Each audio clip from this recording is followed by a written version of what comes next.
నా ఒక్కడికి ఎమ్మెల్యే పదవి కంటే ఈ రాష్ట్రంలో లక్షలాది మంది ప్రజలకు 4000 ఆసరా పెన్షను, 4000 నిరుద్యోగ భృతో, 2500 రూపాయలు మహిళలకు, 2 లక్షల రుణమాఫీ జరిగితే నేను సంతోషపడతాను.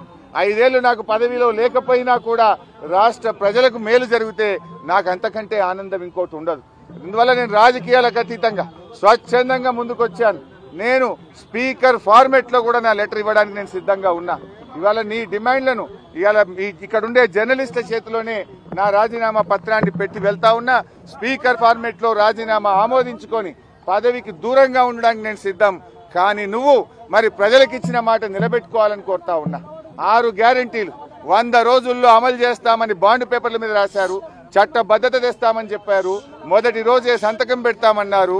ఇది సోనియా గాంధీ తల్లిగా ఇచ్చే మాట అని చెప్పి రాష్ట్ర ప్రజలకు మీరు హామీ ఇచ్చారు. ఆ హామీలు అమలు చేయాలని మరొక్కసారి నేను కోరుతా ఉన్నా.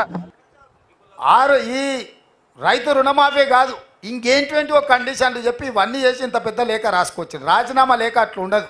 నాకు ఎవరో చూపించారు, మొత్తం సీసపత్యం రాసిండు అందులో, వాళ్ళ మామ చెప్పిందంతా. రాజీనామా లేఖ ప్రిస్క్రైబ్డ్ ఫార్మెట్లో స్పీకర్ గారు ఒక ఫార్మెట్ ఇస్తాడు.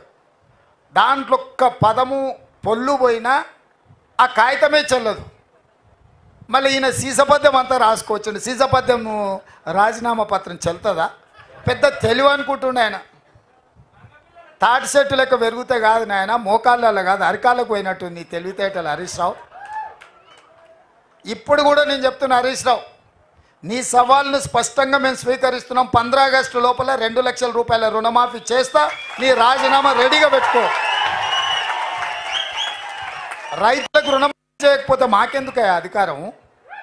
ఈ రైతులకు రుణమాఫీ చేయకపోతే ఆ రైతులు ఎవరు? మా వాళ్ళే కదా, మా కుటుంబాలే కదా, మా పరివారమే కదా.